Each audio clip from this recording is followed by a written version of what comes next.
Hello students, आज हम class 10 के साइंस के चैप्टर को देखेंगे जिसमें हम देखेंगे प्रकाश का परावर्तन, चैप्टर नंबर 10। तो सबसे पहले हमें जानना होगा कि प्रकाश का परावर्तन कैसे होता है। उससे पहले जानना जरूरी है कि प्रकाश क्या है, व्हाट इज लाइट। तो प्रकाश क्या है? सरल से शब्दों में हम ये कह सकते हैं कि प्रकाश वह माध्यम है या वह साधन है जिसके कारण हम पृथ्वी पर मौजूद समस्त प्रकार की वस्तुओं को देख सकते हैं। एग्जाम्पल 4 हम मान लेते हैं एक दीवार। अंधेरे में हमें दीवार दिखाई नहीं पड़ती है, लेकिन जैसे ही अगर उस दीवार पर उजाला कर दिया जाए तो वो दीवार हमें प्रदीप्त होकर दिखाई देने लगती है, यानी कि वो ठीक तरीके से दिखने लगती है। तो सरल शब्दों में ये कह सकते हैं प्रकाश एक ऐसा साधन है जो हमारे दृष्टि ज्ञान को बढ़ाता है, या प्रकाश वह माध्यम है जिससे हम विभिन्न प्रकार की वस्तुओं को देख सकते हैं। तो सिंपल सा होगा प्रकाश क्या है। दूसरा जानते हैं हम प्रकाश का परावर्तन। प्रकाश का परावर्तन मतलब सीधे से शब्दों में कह सकते हैं कि प्रकाश का आना और किसी माध्यम से टकराने के उपरांत दूसरे माध्यम में निकल जाना। इसके लिए हम एक चित्र से समझने की कोशिश करेंगे। एग्जाम्पल 4 हम एक मिरर लेते हैं, एक दर्पण लिया, समतल दर्पण, इस पे हमने नीचे की ओर पॉलिश की। इस पे हम अगर प्रकाश को दो भागों में बांटना है या उसका परावर्तन करना है तो इस पर हम एक अभिलंब डालेंगे। नेक्स्ट हम ये मानते हैं एक निर्वात यहाँ पर है। निर्वात मतलब जहां कोई वातावरण नहीं हो, या सीधे से कह सकते वायु।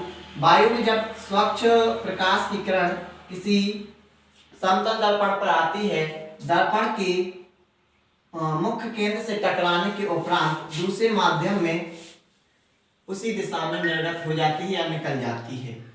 मतलब प्रकाश की जब कोई स्वच्छ किरण किसी दर्पण से टकराती है तो टकराने के उपरांत दूसरे माध्यम में गुजर जाती है। अब जो आने वाली किरण होती है, हम इस किरण को बोलते हैं आपतित किरण,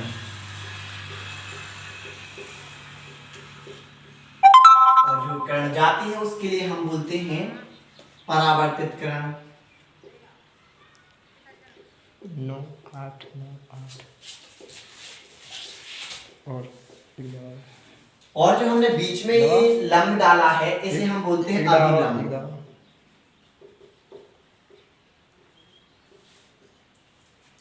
तो इस प्रकार से हम कह सकते हैं जब प्रकाश की एक किरण आती है किसी दर्पण से टकराने के उपरांत अपने दूसरे माध्यम में उसी के सापेक्ष निकल जाती है, इस क्रिया को हम प्रकाश का परावर्तन कहते हैं। इस बीच दो तरीके के कोण बनते हैं, एक जो होता है आपतन कोण, एक होता है परावर्तन कोण। इसे हम I से प्रदर्शित करते हैं, इसे हम R से प्रदर्शित करते हैं। इस तरीके से प्रकाश का परावर्तन होता है। दूसरा हम जानेंगे प्रदीप्त एवं अदीप्त वस्तुएं।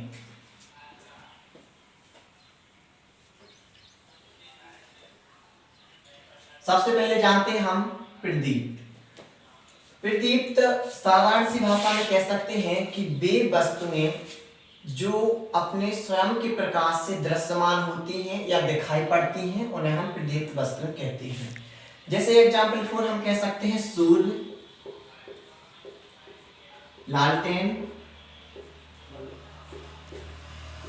बल्ब आदि। जैसे हम एग्जाम्पल 4 लेते हैं सूर्य। सूर्य जो होता है वो स्वयं के प्रकाश से दिखाई पड़ता है, यानी वो खुद की ही एक एनर्जी या खुद की लाइट को उत्पादित करता है या उत्सर्जित करता है। तो हम ये कह सकते हैं कि वे वस्तुएं जो खुद के प्रकाश से प्रतीतमान होती हैं या दिखाई पड़ती हैं उन्हें हम प्रदीप्त वस्तुएं कहते हैं। सेम इसका अपोजिट है अदीप्त वस्तुएं। अदीप्त वस्तुएं वे वस्तुएं जो खुद के प्रकाश से प्रकाशित ना होकर प्रदीप्त वस्तुओं की सहायता से देखी जाती हैं। जैसे कुर्सी, मेज, किताब आदि। मतलब कि यह भी वस्तुएं हैं पर ये खुद के प्रकाश के कारण दिखाई नहीं दे सकती हैं। इनको देखने के लिए हमें प्रदीप्त वस्तुओं का सहारा लेना पड़ेगा, मतलब इनमें से किसी एक संसाधन का उपयोग करना पड़ेगा, तब हमें ये वस्तुएं दिखाई देती हैं। तो परिभाषा साधारण से कह सकते हैं कि वे वस्तुएं जो प्रदीप्त वस्तुओं की सहायता से देखी जाती हैं उन्हें आदीप्त वस्तुएं कहते हैं। इसके बाद हम जानेंगे प्रकाश के किरणपुंज।